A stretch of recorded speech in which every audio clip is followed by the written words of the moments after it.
இந்த எபிசோட்ல நாம இயக்குனர் ஆறுமுககுமார் இயக்கத்தில் விழுந்திருக்கிற ஏஸ் படத்தை பத்தி தான் பார்க்க போறோம். இந்த படத்தோட கதையை பத்தி பார்த்தோம்னா, இந்த படத்துல நாயகன் நடித்திருக்கும் விஜய் சேதுபதி ஜெயில இருந்து மலேசியாவுக்கு போறாரு. அங்கு யோகி பாபு மூலமாக தவறான பெயர் சொல்லி சமையல் வேலைக்கு செல்றாரு.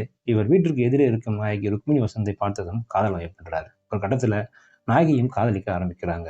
நாயகிக்கு பணம் தேவைப்படுது. இதற்காக ரவுடி அவினாஷிடம் கடன் கேட்க செல்றாரு. அங்கு சூதாட்டம் மூலமாக அதிக பணம் சம்பாதிக்கிறாரு விஜய் சேதுபதி. இதை பார்த்ததும் அவினாஷ் விஜய் சேதுபதியை ஏமாற்றி பாஸ்போர்ட்டை பிடுங்கிக் கொண்டு கடனாளியாக்குறாரு. இறுதியில அவினாஷிடமிருந்து விஜய் சேதுபதி பாஸ்போர்ட்டை மீட்டாரா, நாயகிக்கு பணம் கொடுத்தாரா? இதாங்க இந்த படத்தோட மீதி கதை. இந்த படத்துல நாயகன் நடிச்சிருக்கும் விஜய் சேதுபதி அரட்டல் இல்லாத நடிப்பை கொடுத்திருக்கிறாருன்னு சொல்லலாம். ஆக்ஷன் காட்சிகள்ல சிறப்பாக நடிச்சிருக்காரு.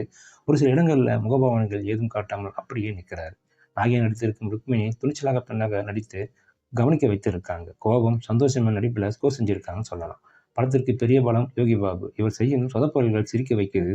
ரவுடி அவினாஷ், போலீஸ் பப்ளு மற்றும் திவ்யா பிள்ளை ஆகியோர் கொடுத்த வேலையை சிறப்பாக செஞ்சிருக்காங்கன்னு சொல்லலாம். கரண் ஒளிப்பதிவில் மலேசியாவின் புத்தர் கோயில், மலேசியா முருகன் கோயில், மார்க்கெட் மலேசியா திருவிழாவான அனைத்தையும் அழகாக படம் பிடித்திருக்கிறாரு. ஜஸ்டிஸ் பிரபாகரன் இசையில பாடல்கள் அனைத்தும் சுமாரகன்னு சொல்லலாம். சாம் சிஎஸ் பின்னணி இசை சம்பந்தமே இல்லாமல் இருக்குது. பணம் தேவையை மையமாக வைத்து படத்தை இயக்கியிருக்கிறார் இயக்குனர். முதல் பாதி மெதுவாகவும், இரண்டாம் பாதி விறுவிறுப்பாகவும் திரைக்கதையை நகர்த்தியிருக்கிறார் இயக்குனர். சூதுகவும், பாஸ்கரன் ஆகிய படங்களின் சாயல் இருக்குன்னு சொன்னது. தேவையில்லாத காட்சிகள், லாஜிக் மீறல்கள் படத்திற்கு பலவீனமாக இருக்குன்னு சொல்லலாம்.